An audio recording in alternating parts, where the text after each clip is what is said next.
With that, ladies and gentlemen, it's time to launch into our panel discussion that will put the focus on beyond the hype, digital transformation that truly revolutionizes retail. I repeat, beyond the hype, digital transformation that truly revolutionizes retail.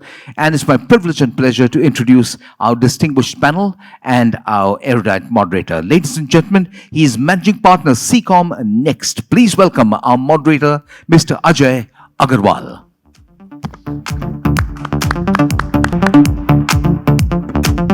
He is IT lead, Graviss Foods Pvt, that's Baskin Robbins. Please welcome Brinold Almeida.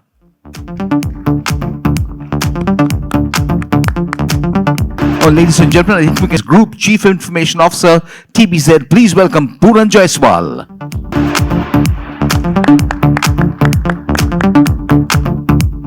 He is Chief Operating Officer of the Sleep Company. Please welcome Karan Singla.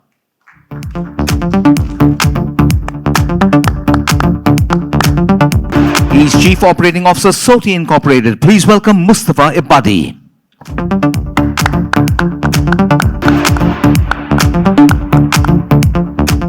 And he's Senior Vice President and Business Head, B2B ID, B2B2C, and B2B IT, LG Electronics India. Please welcome Hemendu, Sinha.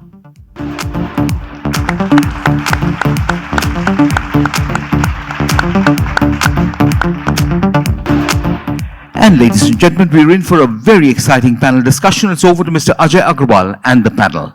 Over to you, sir. Thank you, Hugo.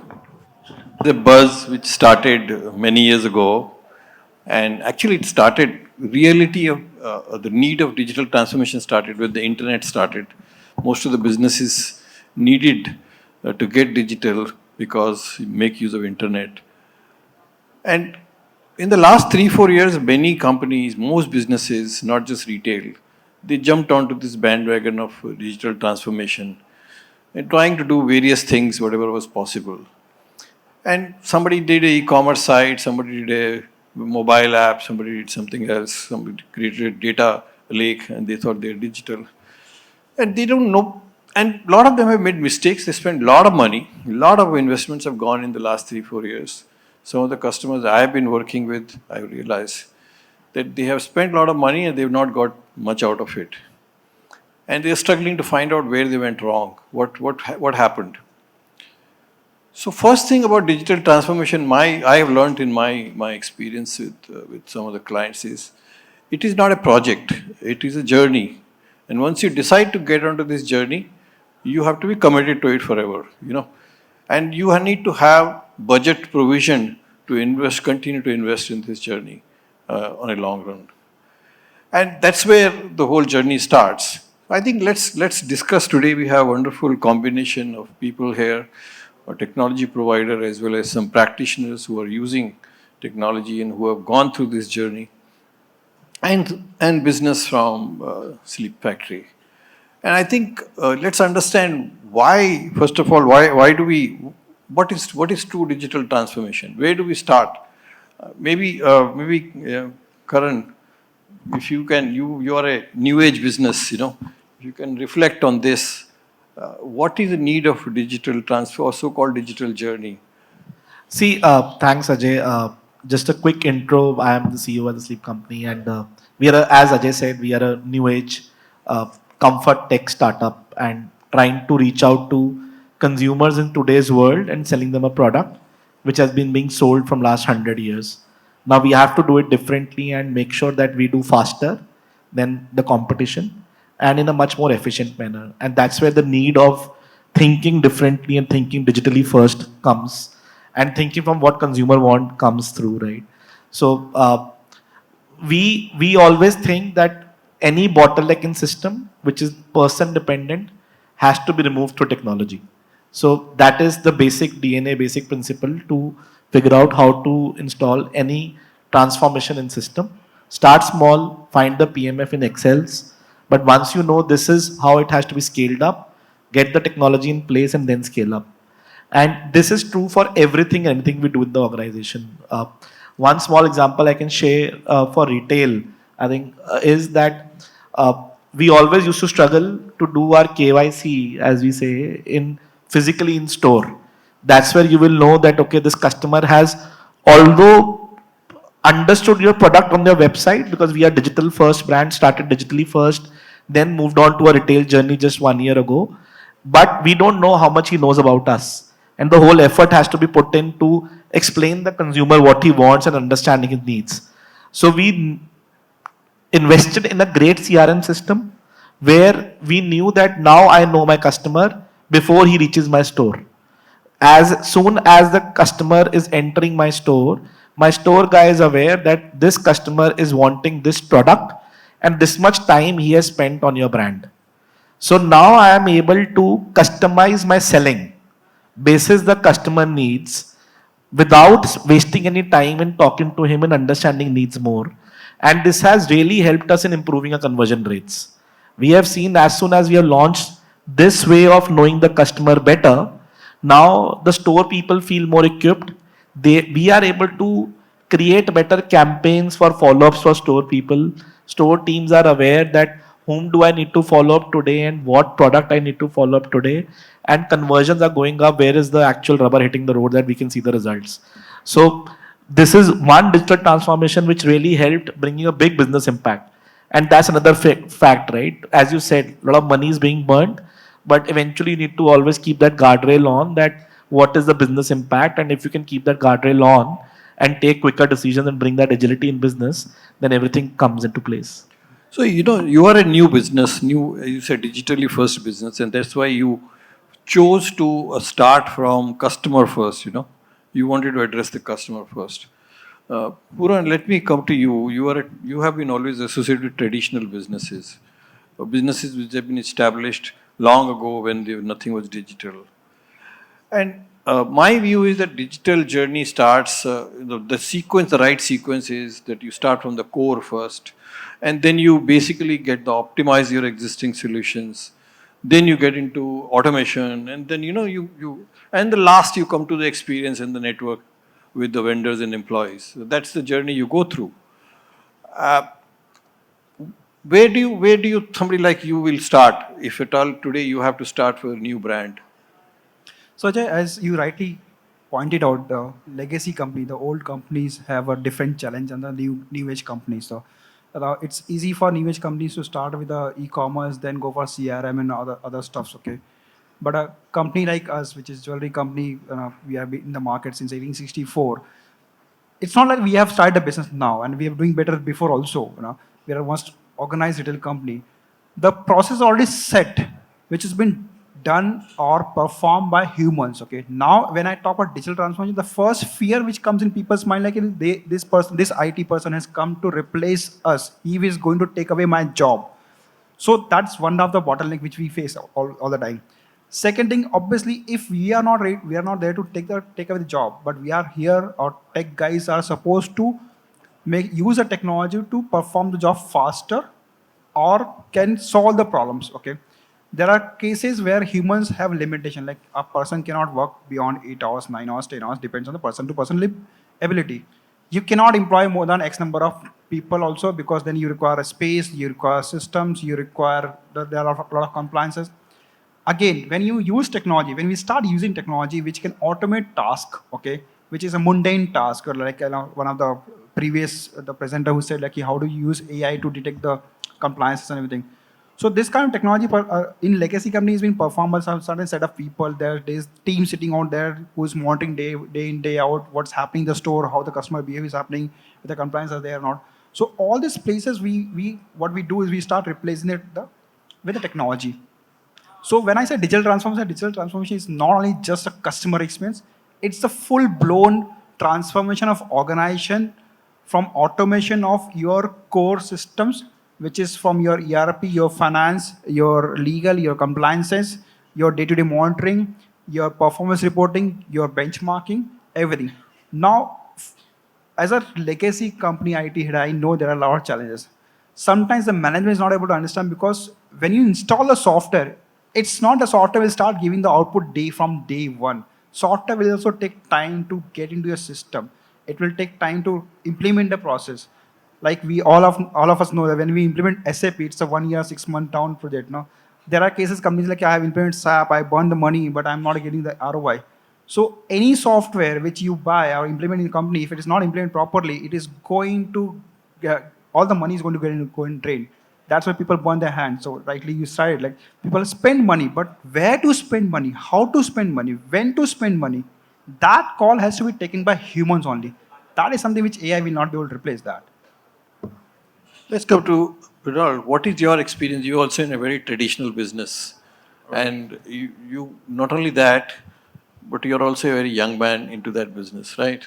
How do you deal with the challenges of digitalizing or building a digital culture into a traditional business? Where do you start? What are your steps? Uh, yeah, I mean, I will just second the thoughts what my colleague just mentioned. I represent Baskin Robbins. Graviss Foods has been in the industry for more than 50 years. And it's a very traditionally rooted business. When I joined the organization, one of the first challenges was my first week in office. I saw a lot of people working on Excel, and then they are just doing the same task again, repeatedly, day in, day out. And I did try to have a conversation with them, but nahi, ye chahiye hame, we use this kind of thing. And there are systems that were readily available which can process all whatever information that is required at a much faster pace. However, being a traditional organization, the biggest setback that I had was getting people onboarded into the digital transformation journey. It's one common statement that I used to always hear is, मैं 15 साल से काम कर रहा हूँ, मैं 20 साल से काम कर रहा हूँ, आप हमें सिखाओ मत कैसे करने का. As in like, they took me as an enemy rather than as a partner who was working towards improving or building in efficiency into the system. How do we mitigate those kind of challenges is something that was my first question, because I'm new in this particular company, and there have been tasks that have been given to me to improve the efficiency of the entire business. I had to onboard that particular project on myself, as in like, I had to create a use case, build that complete use case, demonstrate it to the user such that they understand, hey, there is definitely efficiency that can be built in by leveraging technology that is available today. And when they got that particular thing, because a traditional organization, what I've seen is there is a lack of a mindset of embracing digital technology, or people are not really agile, or there is no continuous learning that has been offered by the organization. If I think those things can be offered by the organization and there are real use cases that can be presented to them, the organization can definitely embrace those technologies. I have Mustafa with me and Hemendu. Both of you are, technology providers to retail businesses or larger businesses. What are the kind of challenges you have faced right from the beginning, from the point of view of first pitching yourself into offering digital solutions, then and also at implementation? Maybe let's start with Hemendu. Okay, yeah. So, yeah, okay. Thank you very much. So, this is Hemendu Sinha, a little bit of introduction. I am from LG Electronics, and I take care of everything which is non-consumer. A lot of people think that, okay, LG typically is leader in washing machine, refrigerator, microwave, TV, and AC, but we have solutions, and I represent the business solutions division. So, I'll just pick up from my customers here who are sitting right left to me, except Mustafa at the end. You say that you started the first digital company, you started the customer database, you already have it, and you have prepared, the customer walks in. Just imagine you get an impressive screen in front of the customer, which actually welcomes in through voice and video, and that screen has all the information. So I provide those kind of screens, those kind of solutions which are intelligent, smart, and fit with the data, and with AI enabled also. I mean, all of you are surprised that LG is very strongly promoting a deep ThinQ platform which is AI enabled. We'll come to AI later. Okay, sorry. Challenges. Let's come to challenges. Okay, fine. So I got an intelligent smart screen which welcomes the customer and ensure that it gives us some kind of immersive experience, and then the conversion ratio, which I'm not sure how much it is, it doubles up. Okay. So that's something which I need to go and convince the customer that when you invest on these products, actually the conversion definitely improves, and you get a solution which is visually, you know, the feast to anybody who walks in. Same is the case for you. Just imagine how many of products you can display and put on exhibition actually for the customers to walk in. We have some great screens which can produce almost real life like images for you, and we show this to our customers. Go and tell them that look at these products, which will really help you when you convert from physical to digital, and you don't only save in the efforts, but you also save in the space. You just put up a very effective screen in front of the customers, and then they get the best experience which they can get. So yes, it's not easy. We talk about ROI, and we talk about longevity of the solution which you provide, and we also talk about end to end. It's not about the hardware piece alone, but we talk about the platform, and okay, AI we can discuss later, but all AI enabled products what we have. So yes, those challenges we have, but we convert into ROI base and show them over a period of 5 to 6 years, and then show them the headroom for growth and scalability. Yeah, I mean, it's not easy, yes, but yeah, the journey is very fantastic for us so far, and we have to convert many of them. So Mustafa, it looks like Hemendu has no challenges. He has a smooth ride. What is the kind of hurdles you face when, because most of the digital pieces can be difficult to adopt in a running business, and especially in a large enterprise business. Correct. That's a great question, Ajay. For us, the first hurdle or the challenge is the organization committed to see the digital transformation through? Or are they actually focused on digital transformation because of a buzzword? Or because, hey, my competition is doing digital transformation, so I should do it as well. And what we often, our first step is to struggle between the why. So once the organizations at the top is convinced about a transformation journey, and they're convinced because that transformation journey is solving a why for them. What is the why? Why do you want to embark on a digitalization or digital journey or digital transformation journey? That's definitely challenge number one. And once you overcome the challenge, then it actually goes back to the adoption of the technology that we sell and we implement to ensure that, like you said earlier in your opening, there is an investment that's needed for digital transformation. And then our job as technology providers are to ensure that that customer is realizing that value of that investment. So adoption is the second part of the challenge. What do you think, when you as a technology provider, you are dealing with the CXOs, what is their response? How do you convince, especially let's say a CFO, how do you convince him to spend that kind of money? So there's different type of C levels in the CXOs, but the biggest one, the most difficult one often is the CFO. And that's because they, in any sales methodology or sales process, they are what would be called an economic buyer. They have to spend the money. They want digital transformation, but at the cheapest cost possible. And how we solve it is, at least in our sales process, in our organization, the first thing we do is we identify a champion inside an organization. So who is SOTI's champion? Who wants our solution? Who sees the value in what SOTI brings? Either because we will help them solve some of the problems, or we take the business to the next level.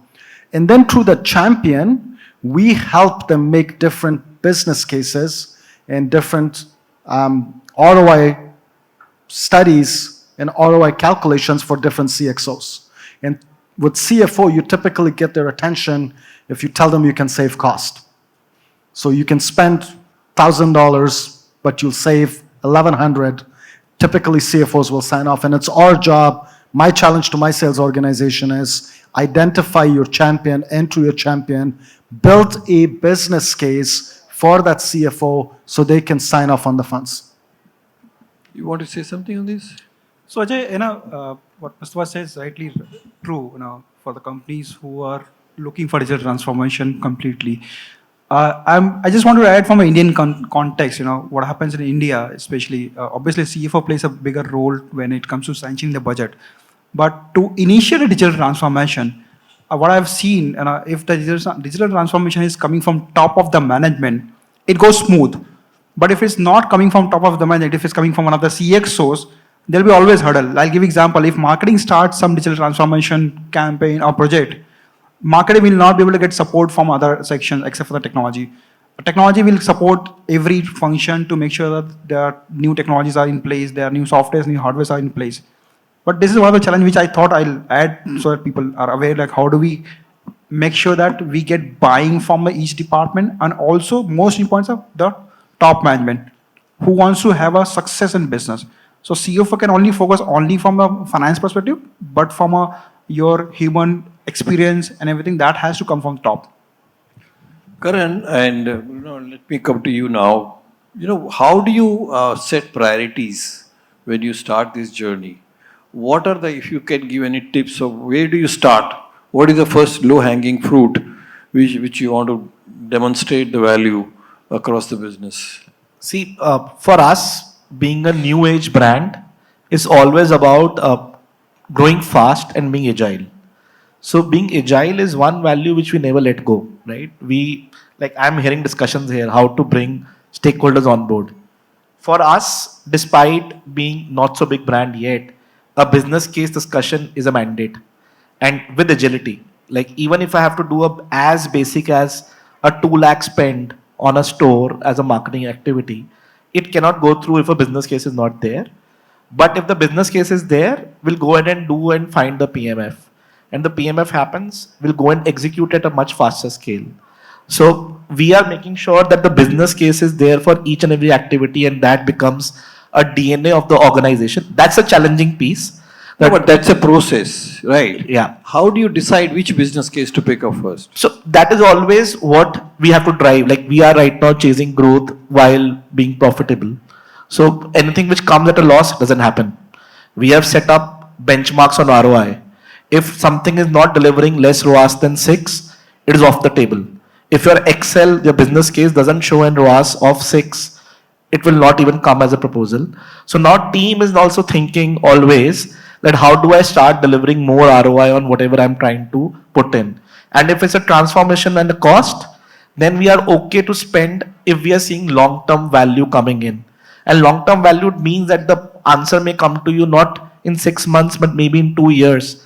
But if you see that at 3x the scale at what you're operating today, you will not be able to do things by just putting more people, then it's right investment to do it today.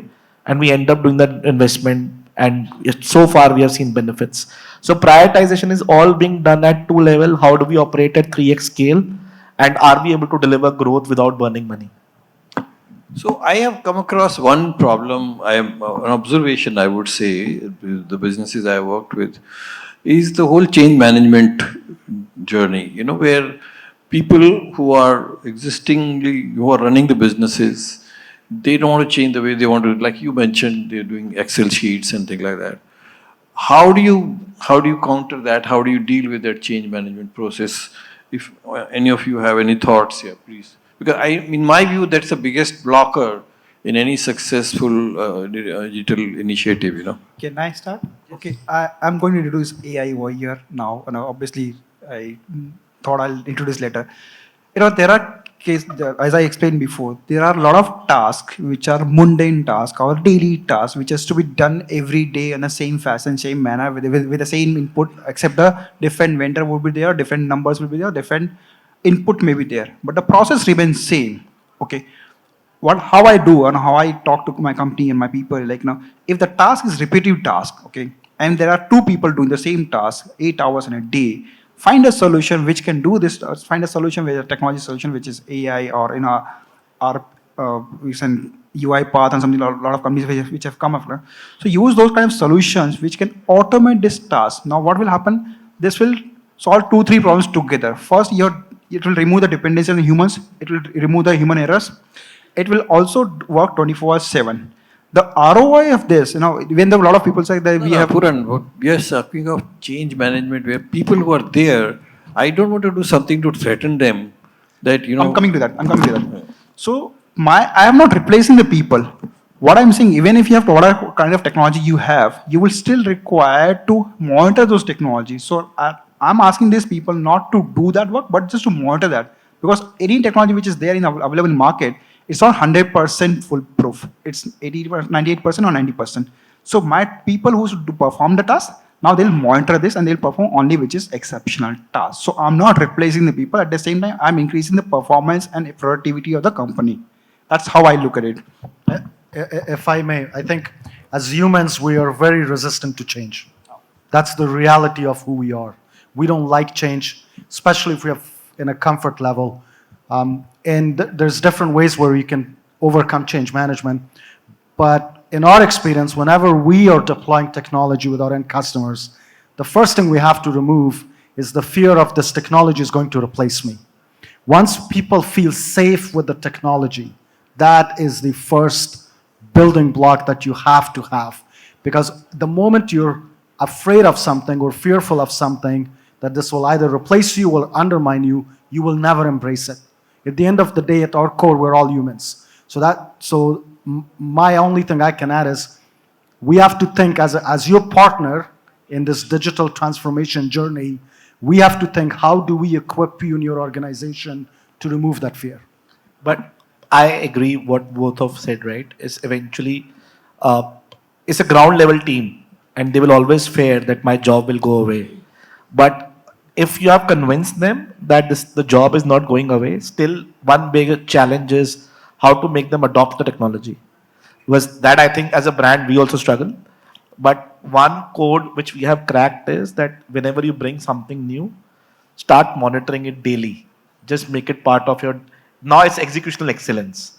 That if you can't monitor it won't execute. Absolutely. So I want to add here one is very important thing today is that you also started that digitalization or the transformation is a journey, and it's a compulsory journey today. I mean, you just don't have an option of not going digital. So that has to be driven from top down. Everybody in the organization to understand that transformation has to happen, else you'll be left behind. Second, actually, you take from what the other gentleman said is that the fear of losing the job. And the second is that adoption, how difficult, how complex it's going to be. I mean, that's a fear what you have, that the new technology, the digital, maybe I'm not good enough to handle it, I'm not good enough to use it, and maybe I become redundant. So if you can keep it simple, and the technology which you're going to deploy, if it keep it very simple, adaptable, I mean, that's a kind, that will bring a lot of confidence within the organization. People will be ready to accept it, use it, and then once they start getting the benefit out of it, I'm sure that adoption or acceptance won't be a big issue. So idea is to keep it very simple as much as you can. Yeah. Right. I think selecting what technology to focus upon or what exactly should be or where to start. I mean, I took a very simplistic approach in the organization is to connect with all the different stakeholders or the leaders of the organization and understanding from them as to what exactly are their key pain points. What is exactly stopping them to, go to that next level. Went to the drawing boards, put down all those things across. Parallelly, I also got in some consultant who were able to analyze the complete business and help me understand because though it's an ice cream industry, I'm not an ice cream expert. I do not know what exactly my customers were wanting. There is no historical data that is able to provide me to make those decisions. How do I base what decision? What are the things that I should prioritize? And I mean, I started from that particular part and then moving ahead, slowly, whatever are the low-hanging fruits, I think if we are just able to crack those particular part, it also provides a sense of confidence to the end users and all these fear factors about losing my job or you're just going to replace me with somebody or replace me with computers, stuff like that can easily go away. One of the example, I mean, I know everyone from retail do this, there is this daily checklist that is there. And every person, whoever opens the store, they have to go through a big list. Now, as simple as like just digitizing it, I mean, that was step A, but like then leveraging whatever information is getting collected from there and then using technology to pinpoint a problem before it happens. So say, for example, if one of my freezer breaks down, there's a possibility that the entire ice cream that is stored over there can just go bad. Before that freezer breaks down, if there is a temperature fluctuation that we are able to note, and then the alert, there's a system generated alert that points to to the PM team, and then there is a engineer that is arranged, and then the issue is resolved before it even takes place. I think doing those smaller steps brings in that confidence from the business stakeholders, and then we get assisted in whatever financials or stuff that is required to carry on any major changes. Yeah. So, my view is a little different. And yes, fear of losing job is one, that insecurity. I think what I have noticed is more than that, people also have a fear of changing their working habit. It's not that they are only scared of losing their job, but they don't want to do something different. They don't want to do something new. And they're very comfortable in whatever they've been doing. They are very confident and they're very secure. And they feel insecure in moving into a new role or the new way of doing things. And I think that is the most difficult thing to handle. And that's where the role of service providers or partners come into picture, to bring them on board and train them. In my view, any project you take on digital transformation, whichever partner you select, you must make that partner sign up for change management handling as well, because that's very critical. Because without that, the partner will implement the technology, go away, and then you will be sitting there and rocking the baby, So it won't work. I mean, I've seen that happening many places. Yeah, you're very right. And many organizations have this department called customer success managers. Customer success manager's job is basically, after the technology is selected, after it has been deployed, how do you make sure that people are adopting it? Yeah. That is the one KRA that they have. Yeah. We also buy technology. Like, we're a software company, but we have technology as well. And even in our own organization, whenever we've got a customer success manager that comes in and champions that technology with the people and helps people get over that hurdle of changing and change management, that technology inside SOTI is adopted at a much higher and faster rate than the ones that don't do that. Yeah. So that brings me to a new angle.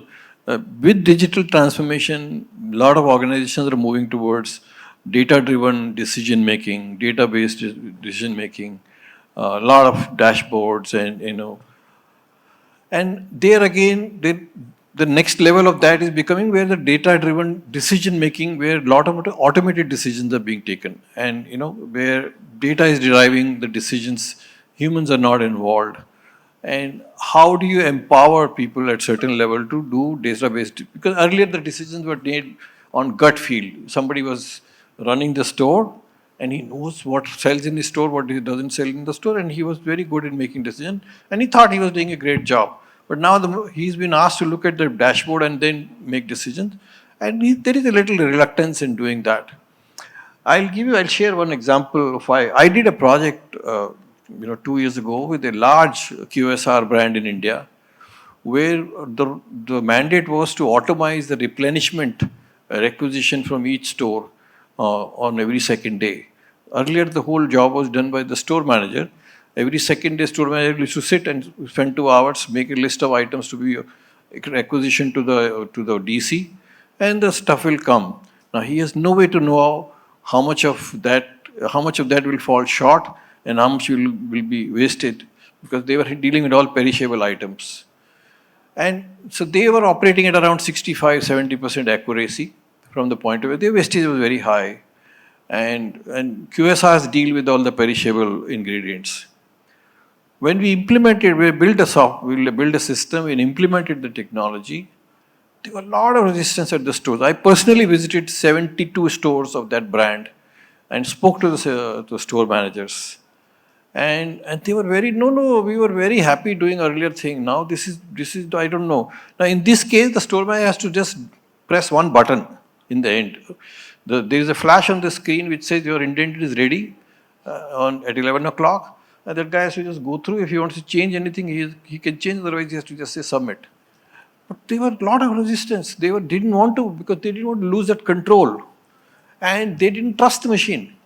And though the result was that their wastage became 1%, their availability went up, their sales went up by 5% because of improved availability, but there was still a lot of resistance. So I did another follow-up round of meeting with the store managers after 1 year of implementation, And still I found half of them say, I don't use it, sir. मैं तो कर देता हूँ ऐसे ही बस. So how do you deal with that, you guys? If some of you can reflect on that. So I can share an example from my previous organization, which is at a QSR, and a similar thing, right? We were used to deal with a QSR manager of 400 for 400 stores. That's the typical problem, that they don't want to lose the control, and they will always feel that I don't want to do this because I know my business. Let me do it for you. But I think the core result or core answer always lies is that you show him the business impact and tell him and link it to his KPIs, link it to his incentives, and bring that adoption in. That's the hardcore execution and excellence. And whatever you can automate. It takes maybe little harsh steps to really overlook what is being said over there. But as and more you automate, you'll realize that teams come in place and they start following it up. No, but they started trying to sabotage the system. You know, That's always gonna happen. They're supposed to do EOD at the end of the day. They were not doing EOD till next day morning when the store was opening, because they knew that if I delay the EOD, the stock will not go in the system. So they, all kind of things started happening. So, Ajay, I would like to add over here, what happens, as I keep saying that there is a fear of loss, Forget about digital transformation. Anybody, change management is always like, I'm sitting in the comfort zone, I don't want to do something new, okay? Like when we started cycling, first time when you started driving, you had a fear, like you knew very, very well that you can drive cycle very well. But when it goes to four-wheeler, it is much more comfortable, got AC and everything, but you had a fear of loss. A lot of people don't drive in that. Coming back to organizations, people have built a habit of doing same thing over and over, day and night. So they don't want to change. That is why you are rightly asked, how do you handle change management? Unless we showcase like this software or this application or this automation will solve your problem, will enable you to do 10 different things, which will enable you to move up in the ladder. End of the day, what I understand from an employee perspective, as being an employee, and I have interacted with so many store managers, they always feel like, how much mujhe kitna fayda milega?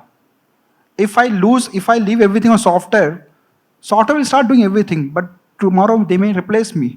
But if I start using software and I can increase my efficiency, which in turn increase my salary. Okay, I'm touching the point which is not supposed to touch, but yes, everyone looks out like, what will happen to my salary? What will happen to my job? The day you say that by using this digital transformation or with this software, you will increase your productivity and you'll be able to do things much faster, much better way. A decision making. A lot of people or managers or store managers, they believe like, I have experience, I have better experience, I have handled people, processes, problems, so I can make the decision. Computer cannot make decision, computer require data. And as you rightly said, they start playing with data. So that we have to handle very carefully. Nobody should play with the data. So let's come to measuring success factors of our digital journey. And I look at three key factors. One is customers, second is employees, third is vendors. How do you do that?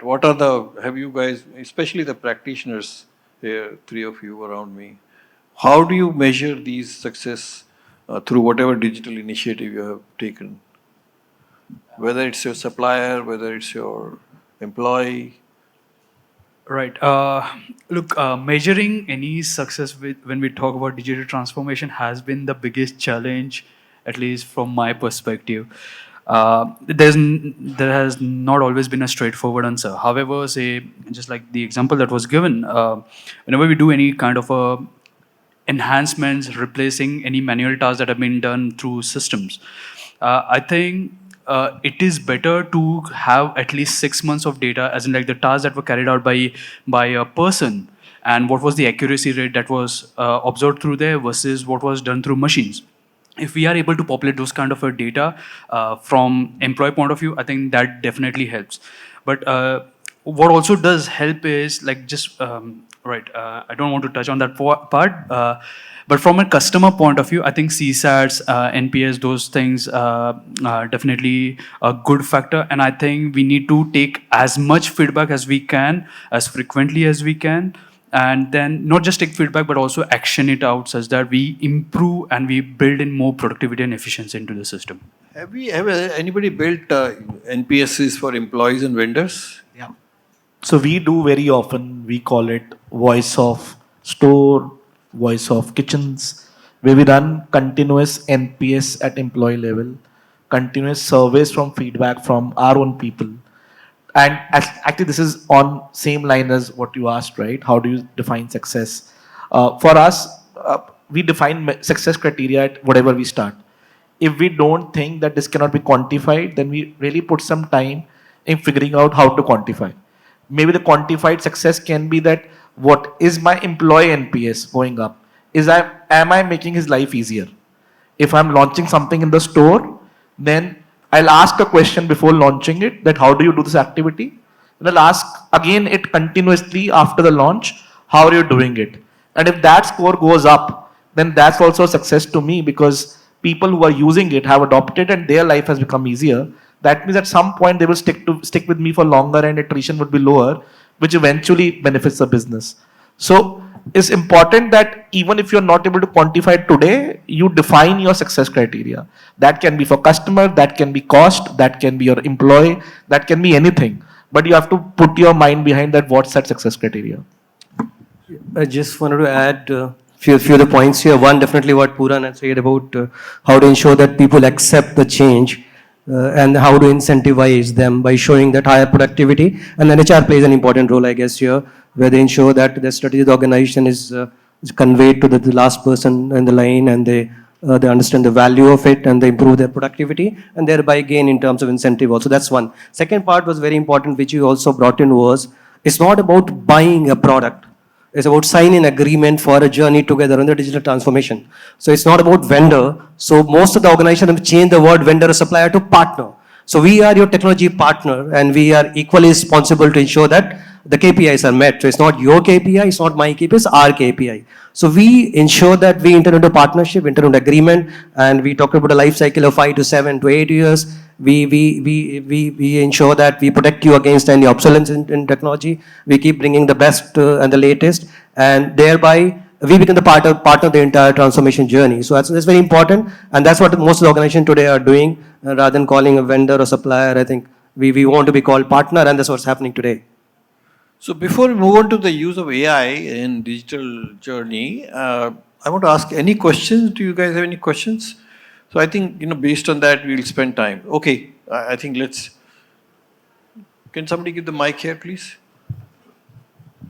I guess nobody seems to be addressing the elephant in the room, which is that with a lot of the digital transformation and technology, there's a significant amount of transparency and actual ground reality of what happens, which then gets exposed. Most people want to have control of what should I want my people to, report in terms of metrics to show me in good light. Whereas if it is digitally transformed, it actually gives the ground truth of my inefficiencies. And most people at the ground level, at the upper level, they want it, but at the ground level, they don't want it.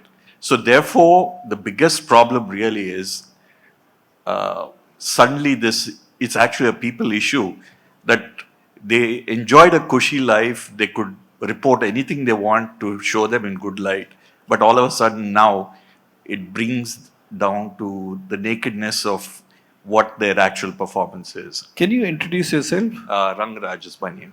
Mr. Rangarajan, I think that is why we are spending so much time on this change management thing. And I think you sort of, bared it open completely, because you're right. They don't want things to be exposed, what they've been doing till now, or what they've been hiding under the carpet till now. And that is where one of the biggest problem is, and I mentioned to you that, that they started fiddling with the system because they don't want the real information to go out.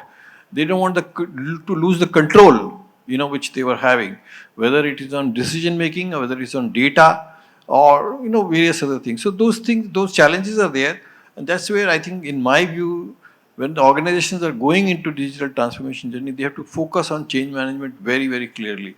And that aspect has to become integral part of this whole process. It's just implementing technology. I think I also talked about HR plays a very important role here. We show the value of the digital transformation. And as there are instances at every level, I'm sure that you mentioned about that, that how to ensure that the strategy which is getting adopted, the vision the organization has undertaken is conveyed to the last person and the value is shown to him. Every single individual has to be shown the value that thereby they improve their productivity and what Pooraan said, they earn higher incentives. So I think that message has to be conveyed very clearly. The organization culture has to be really worked upon very seriously.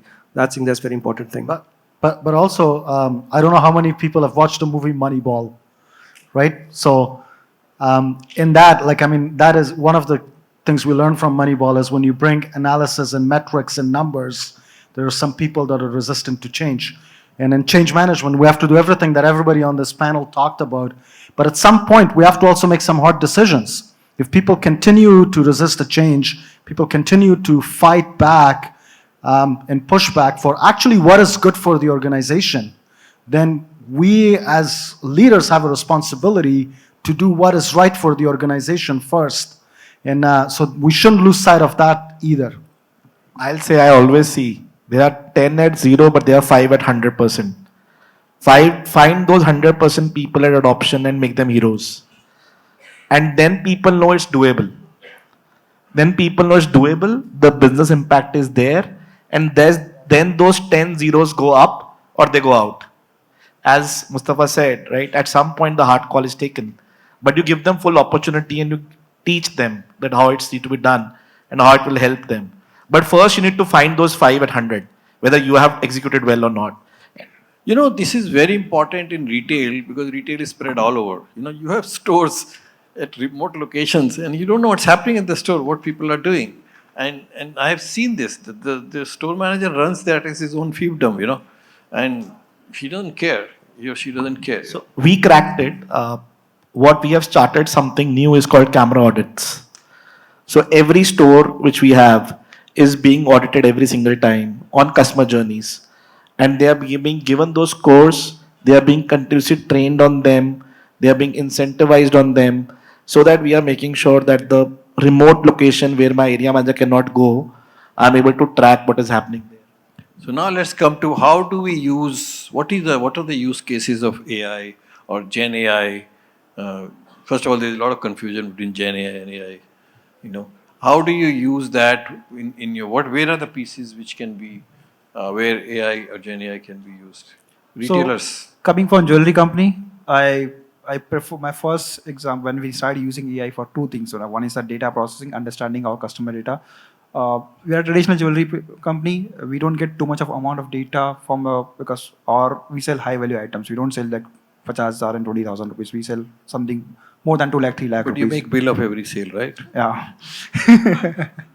And at the same time, you know, each and every customer wants to have uniqueness. You know, if you go to anybody's marriage or something like that, you will see the two girls wearing necklace will not match. You know, and females, especially, I know, being married person, I know it. Like, you know, it's important for them to have unique design.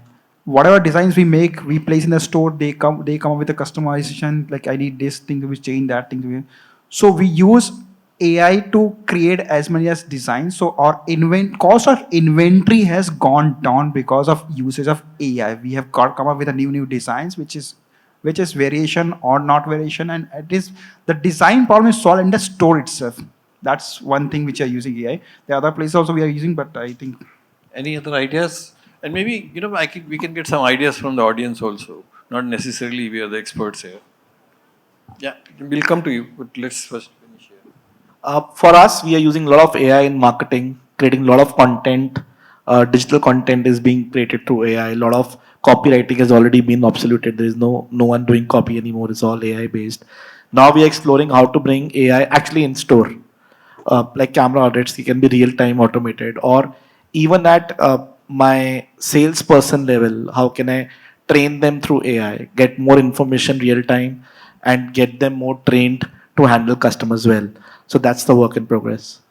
As a technology partner, one of the things that we offer is in retail, we earlier talked backstage about checklist, right? So every employee has to have a checklist, and you fill the checklist, and then Pooraan talked about how you can take that checklist and get the data out of it. If you come to our booth, we'll show you a technology where you bring a checklist, You take a photo of it, and it turns into an app within minutes. And that's on the power of AI. So we did a video in one of our user conferences where our CEO and president, he drew a form on a napkin, took a picture of it, and within minutes it turns into an app that you can use. Visit the SOTI booth. Yes, it's nice. Yeah. Okay. So definitely Gen AI has been used especially in content writing. However, as part of the digital transformation journey, one of the primary thing that we do is how do we enhance the customer's experience. And part of this journey is that we personalize, we make it more relevant with regards to the content or the offers that are being given to them. Leveraging Gen AI, we can create those content which are more relevant to them. So using the demographic information like a sex of a person, and then making those content relevant to that particular person is something that is much easier to do, much more faster to do. That's one. Secondly is now since we are also into ice cream manufacturing, the problem comes is I've been using it, I know how to do, I know how much ice cream to be produced, a particular flavor of an ice cream that needs to be produced. However, there is so much data that is sitting on the system, and the data, there are ML models that have been implemented which is presenting exactly what flavor will be going the best in the market, or how much production that is required to be carried out. So those kind of use cases have been implemented which helps to increase the efficiency of the business. Yeah, I think I touched upon in the beginning itself that the platform what you provide, a deep thinking and AI platform, and it actually reads that customer behavior and customer experience and builds in that product and solution what we have, and also the environment. I mean, it also looks around and then figures out that the right kind of parameters for the environment. So yeah, this is very important factor, and today all our products and solutions are AI enabled. It's all about how to use it, how to ensure that we create the best customer experience when somebody walks in the store. Yeah. So I'm working, just to tell you, I'm working on a project with the retailer outside India, where we're going to use AI to convert all the screens in their stores, relevant to you, Hemendu, and into a TV network. And the idea is that to now make those screens interactive based on the people who are there in the store, what promotions are going on, and based on that, the screens will display only that content to enhance the conversion rate. And they feel that this is going to change the way the customers will shop in their Yeah, that's true. stores. In fact, all of them are interactive now, and then we have the beacon services also, which actually keeps sending the information to you in a personal gadget and figures out that what you're looking for, what you're searching for. Today, The display is immediately there. Today Yeah? most of the retailers Yeah. are running dummy content on the Correct. screens, and now they want to have intelligent content. Yeah, it's moving in that direction Okay, only. now somebody wanted to give contribution to AI. Yeah. Hello. Yep. No, I wanted to clarify with the panelists, like, is AI being plugged under the cost-saving basket, right? Most of the cases are cost-saving, hence the recommendations are okay, maybe alleviating the fears of the employees that it will not. Or, are there any business generation and the growth-related ideas as well?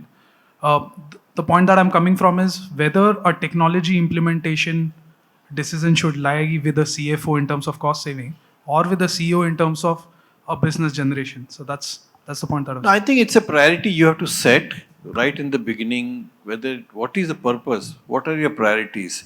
Like he said, for them growth was a priority. They wanted to on a growth path. Somebody wants to become more efficient as an organization, thus saving the cost.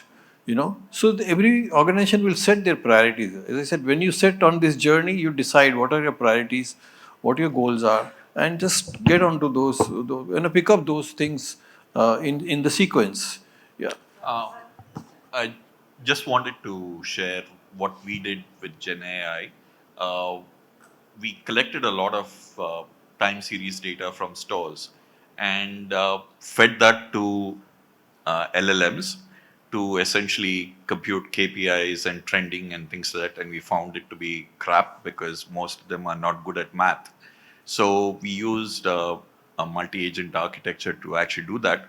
But ultimately, the key to it, to leverage Gen AI, was to translate machine language algorithms outputs to then translate it into English or any other local language in terms of instructions to the store personnel of what they should do, which is specific to each store, which is contextual to that particular store, based on what the actual performance of that particular store was. So enhancing a more compliance of SOPs and To figure out based on various parameters and KPIs of how they're performing, why is something going wrong, and then so what are the suggestions on what they should do to Yeah, it's an actually amazing, improve. amazing users. Yeah, you rightly put it out actually, and it takes care of everything. I mean, in terms of efficiency, increasing efficiency and increasing productivity. So it's more and store yes, yeah, operation. yeah, that's a brilliant improvement. idea. I'm sure. Yeah, it is. Yeah. Yeah. So, Ajay sir, on this front, like I'm also a AI for retail founder. What are companies doing in terms of budgeting for these transformations? So what happens is when you come up with these new ideas that can really transform, and I've also spoken to Karan, and we've had a chat. What happens is that we are building, for example, AI intelligence for audio intelligence for retail. Now, this is something which is a project requires a lot of investment in terms of putting, rolling it out across 100 stores or 300 stores and stuff like that, right? How are brands looking at budgeting for the new? so nobody is sitting with budgets waiting for you. Correct. Okay. You have to go and find out. See, the problem today which is happening with a lot of startups, I work with a lot of startups, they create a product and then they go in the market looking for a problem to solve. It doesn't work like that. So you have to go and find out what is the problem, which is troubling them, which is not letting them sleep. And if your technology can solve that problem, then your budget will be made available. That's not a problem. I think a lot of this stuff is becoming just becoming a glamour. And for that, the budgets are not available unless you are very highly VC funded, So they'll have a lot of, but otherwise, nobody is sitting and waiting for you to come and spend the money. So most of the times what happens is that even if you're solving a real problem, and the real problem is, let's say, observability of your stores, what you're talking about, right? But some of the times, these middle managers or people that you're talking to in the organization don't want to really put in that effort to make that change. You have to get the business stakeholder whose problem you're solving, convince that stakeholder, that is his or her job to find the budget after that. That's the way it works. Well, also, I think we have run out of time. We need to move up now, and otherwise we'll be thrown out. I think it's very clear. Digital transformation is something which is today most of the businesses are getting onto it. Whether you are on it or you are not on it, you have to get on it. And if you are on it, my suggestion is take a pause and get an audit done first. Unless if you have any doubts. If you don't have doubts and you are happy with whatever you're doing, carry on. But otherwise, take a pause. This is the time when you need to take a pause. Get an audit done from some independent person like me. I'm not pitching myself, and see what is wrong and reprioritize your activities. Have a very clear roadmap for the next 2-3 years, and commit yourself to that, and then get on. And then again, review it maybe 6 months later or 1 year later. Just don't go by a 2-3 year roadmap blindly. Keep reviewing it every year, and because things are changing, technology is changing very fast, and you don't know what's going to happen next. So my suggestion is get an audit done if you're already on it, and then take a pause and move ahead. Thank you very much.